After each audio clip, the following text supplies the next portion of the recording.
I want to get the origin of your name. Okay. And I don't even know your real name. So yeah, break this down. All right. So my stage name is Mama Rose. My birth name is Charlotte Rose Tower. I'm a numerology life path number 11, which is relevant if you study numerology. Mama Rose is a way to encapsulate all of my identity into one name.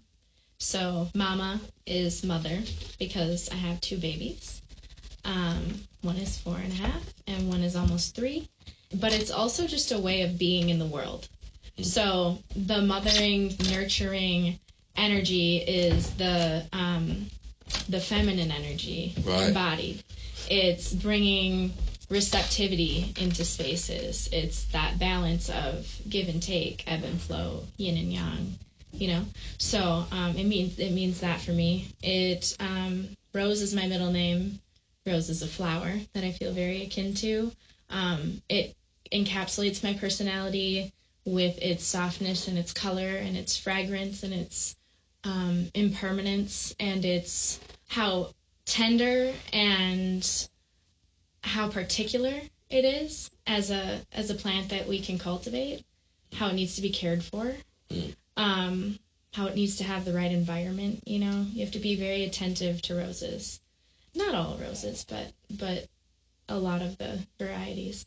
And it is also like a piece of my name that when I was a kid, I felt like I could claim that more than Charlotte. You know, it was like, don't call me Charlotte anymore. Call me Rose. I'm Rose. So, yeah, so that's that. I got my birth name from my parents. It's weird to watch you kind of be that thing all the time. Because I'm like, when's it going to switch off? You're going to turn into a different type of person. And I'm like, where's the Thorns portion of it, of the rose? And I still have yet to bump into that. Like, so let me explain that. Because the thorns are my boundaries. And that's a really, really necessary part of navigating the world in the way that I do. Nice. Is being able to set boundaries based on what my boundaries actually are and not projecting that on external circumstances or other people and saying, this is what I am telling you, this is what I need, this is where, you know, this is how you're allowed to approach me, this is how I'm going to give you my energy or not give you my energy, this is where the lines are, you know? So roses have thorns because they're communicating something. It's a boundary. I never looked at it like that. So when did you start writing? When did you get into the artistry part? Like, I started writing really young, as soon as I could figure out how to do it.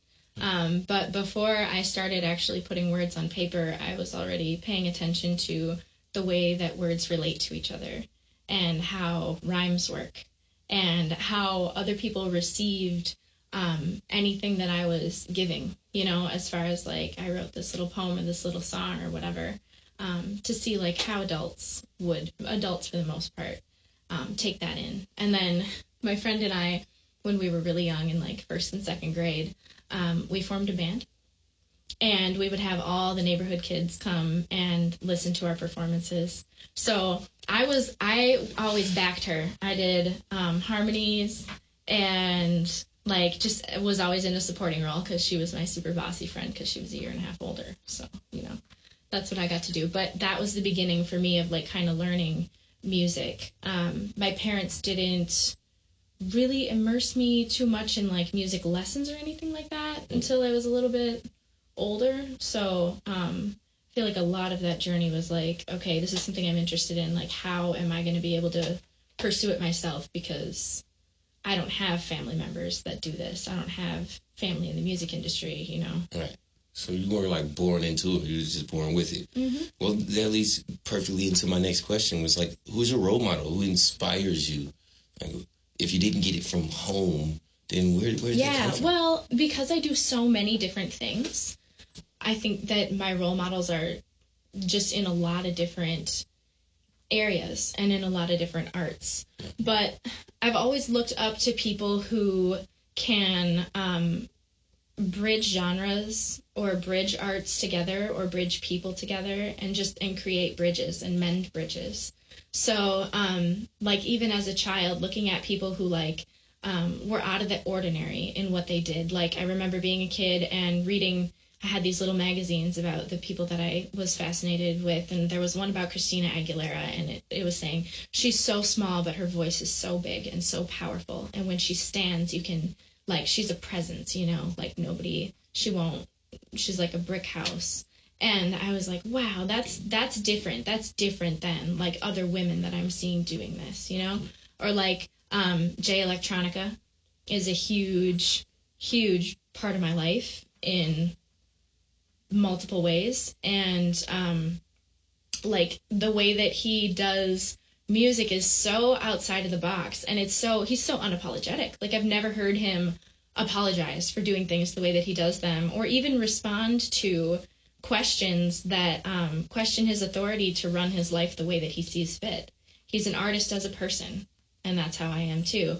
And anything that I create is naturally my art. So, you know, if it looks weird, or if it looks like it's not on the right timeline, or if it looks like it's, you know, a little bit of this and a little bit of that, or not this for a while, but then some of this, or whatever, like just a mixed bag of things, or I release things when I want to, or whatever, that's what it looks like to be art, to be an artist as a person, you know? So I look up to people who do that. I look up to Erykah Badu. I have a lot of vocal influences, and she's one of the biggest ones. Everything that I listen to, I listen to it diligently so that it becomes part of who I am and naturally comes out in my voice. So you'll hear a lot of influence from, like, Erykah Badu and Amy Winehouse and Lauryn Hill and ZZ Ward, and my mom listened to a lot of Al Green. I grew up around a lot of blues, so all those influences come through. So I've got people that I look up to in, like, everywhere, all over the place. Leaders, you know. That's what's up. Yeah. So you're not copying nobody. You're paying attention. And I think, like, naturally, as a person who is an artist, you are in this place, like I'm talking about the balance of masculine and feminine energy, of yin and yang, of receptivity and output, where you're always observing and you're always listening. And if you're permeable, then other people's art comes through you, and it sinks in, and it hits wherever, you know, there's a place for it to stick. And then it comes back out in your art, but changed, because you're not doing the same thing that somebody else is doing. You're taking information and pulling it through your own filter. Right. So, I mean, that's the way that I view collaboration. I think that that's a really fluid thing, and that's the way that I include my people who inspire me in my work. I heard you say this word several times. You're saying the different genres of art. Yeah. What different genres of art are you into? Well, I don't know if I would.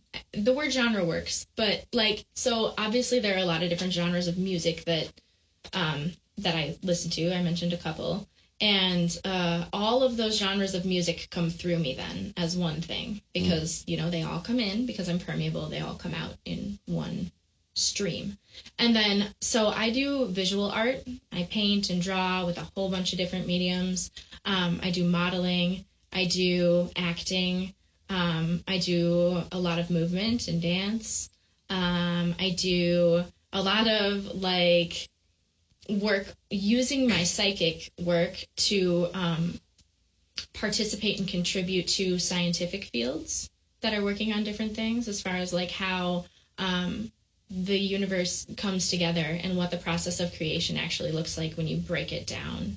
So that comes through my healing arts practice. So that's another type of art, is actually manipulating the matrix of energy of our world and using intention to direct experience and create the outcome that we want in different situations.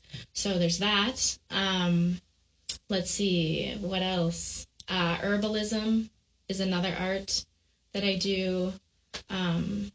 Writing. I write a lot. I write poetry, but then I also songwrite, and then I also write rap, and I also write spoken word, and I also write a column for the Edge magazine, which is a local publication, holistic and metaphysical publication.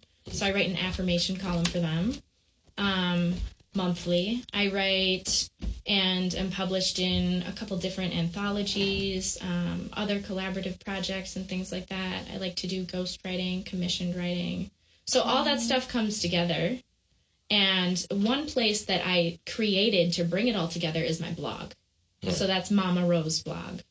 And that's just a hub where I can start to create the bridges there within my own artwork.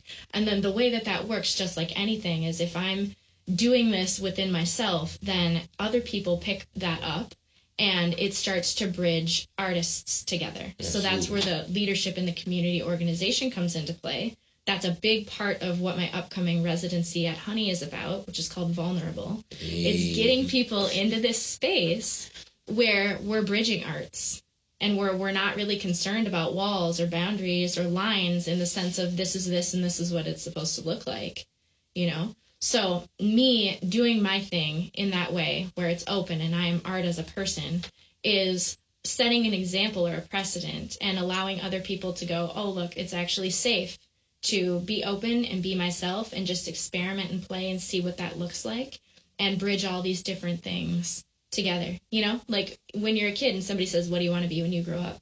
Like most kids will say at least 5 or 10 things.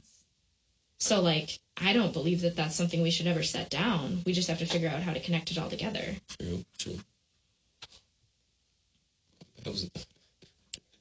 I like sitting down with you. This is gonna be lit. I'm having fun listening to this and editing. Like, oh, I'm not taking nothing out. I'm just cutting me out. Like, shut up, Nick. Listen, all of the things you're talking about leading into the next part of the conversation. It's almost Perfect. Like you knew what I was about to ask you. But coming up next is just like, what's your superpower? Oh, well. you were speaking about psychic abilities earlier. But so my superpower is a superpower that's accessible to all of us. And that's, like I said, learning how to tap into the structure of creation and the mechanism of creation so that we can create the world that we envision with our intention. So that's where psychic work comes into play. To be psychic means to have your senses opened. And most people only have their senses opened as much as they feel safe to. Right. And what that usually comes from is whatever beliefs we've internalized as we're growing, as far as like, this is what this is supposed to feel like. This is what's okay to feel. This is where there's a space to feel this or that or whatever. Everybody experiences their senses differently. So there are some people who are going to just be more visual or more auditory or more sensory, you know, whatever. For me, I, across the board, have openness in all of those areas so that when I'm working in the world throughout my day, I have information coming through more channels than most people have open, or the channels that my information is coming through are more open than a lot of other people have. So that gives me the opportunity to contribute information to conversations or to people in interactions or to the art that I'm making or in the one-on-one sessions or the coaching work that I'm doing with people to infuse their life with a little bit more direction and a little bit more clarity. And also just to remind everybody, hey, look, now is the only moment that exists and it's just one moment, right? Mm-hmm. So if we're experiencing this one moment now and now, and now, and now, and our experience is all that exists, and collectively we have all those together, right? All these different points of perception. Then what that boils down to, and I've written a lot about this, you can read it in my edge columns, is that we are time. And when you start to look at things that way, you start to see the relationship between events in your life differently. And the relationship between your thoughts and your emotions differently. And what that does is it actually allows the space for things to move and release instead of getting stuck in the tissue. And instead of getting stuck in the patterns that we see being reflected back to us. So if you're a person who's saying, why do I always match up with the same people? Why do I always have the same thing happen? Why do I always have the same thoughts? You know, that's where we can stand in this present moment and choose the openness and the love and the vulnerability that we have available to us and that we can direct with our compass of being able to feel, or in other words, our intuition.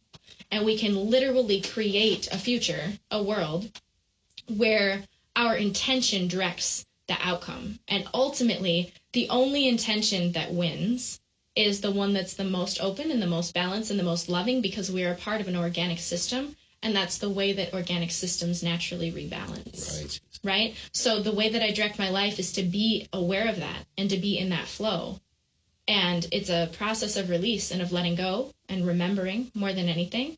But it's something that if we do in community, we end up doing it much more quickly because our energy is amplified as we reflect each other's truths back to each other, right?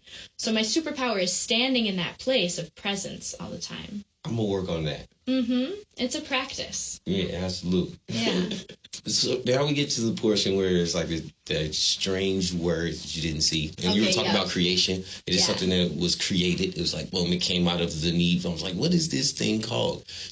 So I want to know, what is the most common compulsant that you get? Well, I think this is a really, really deeply rooted one that can like go into a lot more conversation in another time.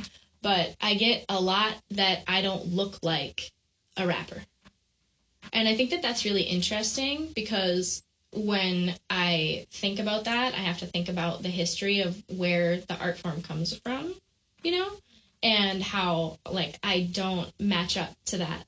But at the same time, there's something that happens as we're able to share our art with each other, which is that as a permeable person, I've had these influences come through me and impact my life and become a part of who I am, and then have picked up on how to create something that's in a lane that looks really similar to what's been created in the past, you know, and that's where we have genres and lanes of art and of music.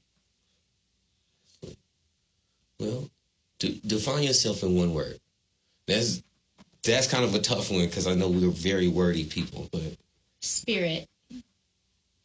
That was lit. That was lit. Okay, so on the questionnaire that I sent you, it says philosophical question. And this is my little hidden gem inside of the interview. If you could have riches beyond your wildest dreams or everlasting life and perfect health, which would you prefer? Okay, well, I already have both. And I'll answer that in a super philosophical way, which is that I know that I don't die when I die. So I'm good on that part. And then also, and so I'm not really worried so much about that. I'm aware of my impermanence in this form and also my permanence in awareness. So that part's taken care of. And then as far as riches beyond my wildest dreams, that's something that I continually use to rebalance myself throughout the day. It's just reminding myself that abundance is the natural order of the universe, and that everything that I have access to in my life is exactly perfect and exactly on time for me to experience the growth that I'm asking for. So to just remember that it's all in alignment with my intention, then I really fall into that understanding of, oh, that's right, I do have riches beyond my wildest dreams. But, you know, I could use some more resources in that sense, too, as far as having ideas that I can't put into action until there's a support structure for them. But that's something that I'm actively building, so I know that that'll come together, too. The real riches are those things that can't be obtained by money. Money is like a medium almost. It's not even a real thing. It is. But I think money is a mechanism of movement. Like, it's an energetic exchange. And so I don't think that there's anything unholy or unspiritual about that either. I'm asking for support in my life to actualize all my dreams and all of my creative pursuits, and money is a necessary part of that. So, you know, let's bring the spirituality back into money and then circulate it within our communities, because that's where it needs to be. We don't want it coming from outside where we're always having to ask for things. Righteous.